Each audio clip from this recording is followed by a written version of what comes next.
ओम नमो भगवते गरुडाय कालाग्निवर्णाय येगी कालानललोलजिह्वाय पादय पादय मोहय मोहय विद्रावय विद्रावय भ्रम भ्रम भ्रमय भ्रमय हन हन दह दह पद पद हुं फट् स्वाहा।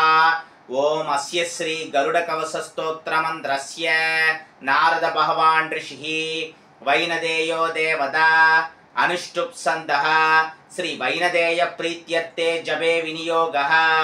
ओम शिरो मे गरुडपादु ललाटे विनदासुदः नेत्रे तु सर्पः पादु कर्णौ पादु सुराहदः नासिकान् पादु सर्पारी वदनं विष्णुवाहनः सूर्ये तालु च कण्ठे च भुजौ पादु महाबलः हस्तौ गगेश्वरः पादु कराग्रे तरुणाकृतिः स्तनौ मे विगगः पादु हृदयं पादु सर्पः नाभिं पादु महातेजा कटिं मे पादु वायुनः ऊरो मे पादु उरगिरी गुल्पो विष्णुरदः सदा पादौ मे दक्षक सिद्ध पादु पादान् कुलिंस्तदा रोमकूपाणि मे वीरो ध्वजं पादु भयावः इत्येवं कवसं दिव्यं पावक्नं सर्वकामदं यः पठेत् प्रातरुद्धाय विषदोषं न पश्यति त्रिसन्ध्यं पठते नित्यं बन्धनात् मुच्यते नरः द्वादशाहं पठेत्यस्तु मुच्यते सर्वकिल्बिषैः। इति श्री नारद गरुड संवादे श्री गरुड कवसम संपूर्णम। शिव शिवाय शिव शिवाय शिव शिवाय। ஆக்சுவலி இப்போ பாகிஸ்தானுக்கு எதிராக இந்திய ராணுவம் பல தாக்குதல்களை நடத்தியிருக்கு. இது நம்ம எல்லாருக்கும் தெரிஞ்ச விஷயம். இந்த மாதிரியான ஒரு நாளுக்காக தான் பல இந்தியர்கள் காத்து கொண்டிருந்தார்கள். அதுவும் அங்கே இருக்கிற தீவிரவாத முகாம்கள் மீது மட்டும் தாக்குதல், பொதுமக்கள் தாக்கப்படல. ஏற்கனவே பதான்கோட்டு, புல்வாமா, அப்படி எவ்வளோ விஷயங்களை பார்த்துருக்கோம்.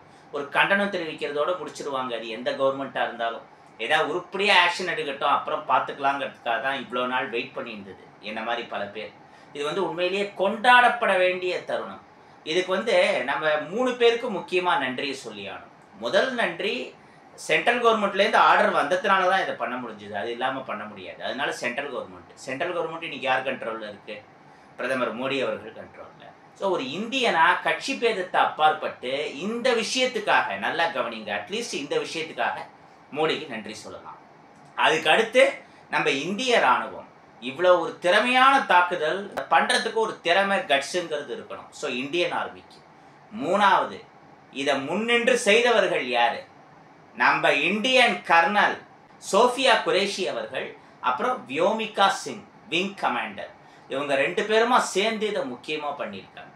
சோஃபியா குரேஷி வெறும் பாகிஸ்தானில் இருக்கிற லஷ்கர் இ தொய்பா, அப்புறம் இன்னும் எல்லாமோ வாயிலே நுழையில அந்த பேர்லாம், அந்த தீவிரவாத அமைப்புகளுக்கு எதிராக மட்டும் அவங்க தாக்குதல் நடத்தலை. அந்த முகாம்கள் மீது மட்டும் அவங்க தாக்குதல் நடத்தலை. இந்த பஹல்காம் இஷ்யூவை வச்சு சில பேர் ஒரு ஹேட் ப்ரொபகண்டா பண்ணாங்க. அவங்கள புறக்கணிக்கணும், அவங்கக்கிட்ட எதுவும் வாங்கக்கூடாது, அண்ணன் தண்ணி புழங்கக்கூடாதுன்னு ஒரு குறிப்பிட்ட மதத்துக்கு எதிராகவே ஒரு விஷம பிரச்சாரம், ஒரு வன்மம் கக்கிறதுங்கிற மாதிரியான இது வந்தது. எல்லாத்துலேயும் நல்லவங்க கெட்டவங்க இருப்பாங்க. அதுக்கு ஒரு சின்ன சாம்பிள் தான் சோஃபியா குரேஷி. நம்ம இந்திய இராணுவம் அந்த வெறுப்பரசியலை அடக்கணுங்கிறதுக்காக மதத்தால் இஸ்லாமியராக இருக்கக்கூடிய ஒரு வீர இராணுவம் அங்கே வச்சு இந்த தாக்குதலை நடத்தியிருக்காங்க.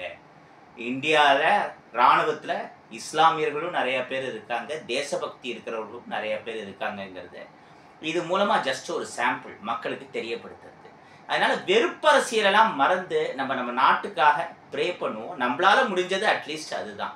அவங்க மத வழக்கப்படி, அவங்க இன வழக்கப்படி என்ன பண்ணமோ நம்ம நாட்டு நன்மைக்காக பிரார்த்தனை பண்ணுங்க. இப்போ நம்ம முதல்ல சொன்னது கருட கவசம். கருடாழ்வார் எத்தனையோ பேர் வீட்டில் பல மிராக்கிள்ஸை பண்ணியிருக்காரு. நம்மகிட்ட கருங்காலி கருடன்னு நிறைய பேர் வாங்கியிருக்காங்க. வீட்டுக்கு பல நல்லது பண்ணுற கருடன் நாட்டுக்கும் நல்லது பண்ணுவார். இந்த மாதிரி போர், யுத்த பயம் வரப்பெல்லாம் நரசிம்ம கவசம் சொல்கிறது, அனுமான் சாலிசா சொல்கிறது, கருட கவசம் சொல்கிறது 3 விசேஷம். சிறிய திருவடின்னு சொல்கிற அனுமாருக்கு நம்ம கொடுக்குற அதே முக்கியத்துவத்தை பெரிய திருவடியான கருடனுக்கும் கொடுக்கணும்.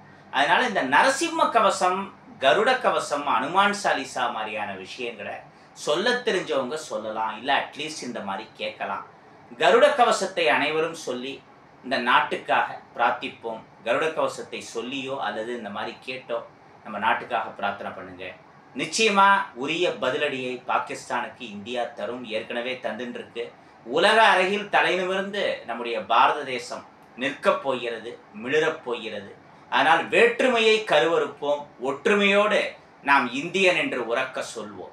வாழிய செந்தமிழ், வாழ்க நற்றமிழர், வாழிய பாரத மணித்திரு நாடு. வந்தே மாதரம், வந்தே மாதரம், வந்தே மாதரம். ஜெய்ஹிந்த்.